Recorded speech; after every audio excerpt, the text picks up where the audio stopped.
Mobile Geeks coverage of MWC 2015 is powered by ASUS. Hey, I'm Roland with Mobile Geeks right here at MWC 2015, and this is the Lenovo Vibe Shot. I steered clear of Lenovo's noisy booth to actually show you this pretty good looking and pretty well equipped camera smartphone from Lenovo from China, and it's basically a 5-inch device with an IPS panel and a full HD resolution on here. Brightness seems okay. I'm in a very brightly lit area right here, so contrast is pretty good, and the viewing angles are also very nice on this device. You can almost go to 180 degrees without having the colors go off in this case. What it's all about with this is the camera, and let's just start out by checking out the camera, and I'll tell you more about the device a bit later on. On the front we have an 8 megapixel camera on this device, so you can actually take very nice selfie shots with it. Other than that, we have the brightness sensors and distance sensors too, and we also get the capacitive touch buttons at the bottom, which are they don't seem to be lit, which is kind of sad because this device will probably not be super cheap when it comes to retail. At least they have capacitive touch buttons on here and no on-screen buttons in this case. The front is also covered in Gorilla Glass 3. Let's move quickly over to the back to get back to this camera thing I was talking about. So this is a 16 megapixel camera with an optical image stabilization mode in there, and so it's hardware optical image stabilization. Also, you can see there are obviously 3 LED flashes with different colors, and they make sure that you will get the best out of your pictures. And I wonder what that tiny part down there is. I haven't been able to find out yet.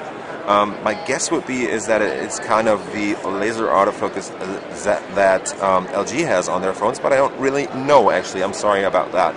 Might even be a red light flash in this case. The device takes pretty good pictures. I mean, let's try and just focus between different points right here. So we have a bunch of phones down here, and right now it is in the so-called smart mode, which you can switch up here. And I wonder if I can get it to focus. Yep. So as you can see, the focus is pretty quick in this case, and you have a two-step release button up here. And photo taking is also pretty quick. The focus isn't always totally accurate, so I guess that's not a laser autofocus on the back there. As said, you can switch between different modes up here with a separate hardware switch, just like that. And what you also get is the hardware camera shutter button, which is also a very nice feature to have on one of those camera-focused devices. And next to that is your power button right there and the volume marker. The whole thing is in an aluminum frame, which looks very nice indeed. Then we have a 3.5mm headset jack right there, and over to the side, this is probably the SD card slot.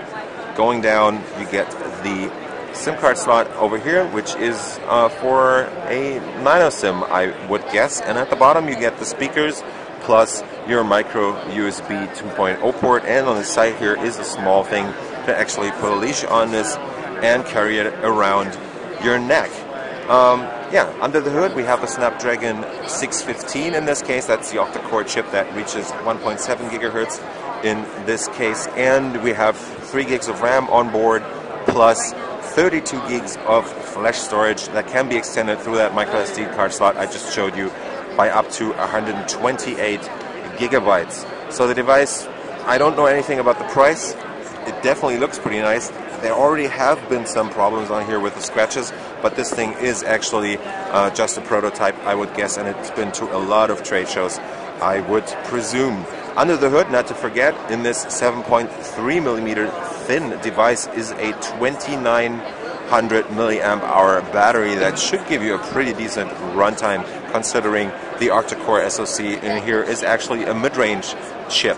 So this has just been a quick look at the Lenovo Vibe Shot at MWC 2015. And if you like what we do on our channel, give us a thumbs up, follow us on Twitter, Facebook, and Google+, and we will see you later. Bye-bye, guys. Mobile Geeks coverage of MWC 2015 is powered by ASUS.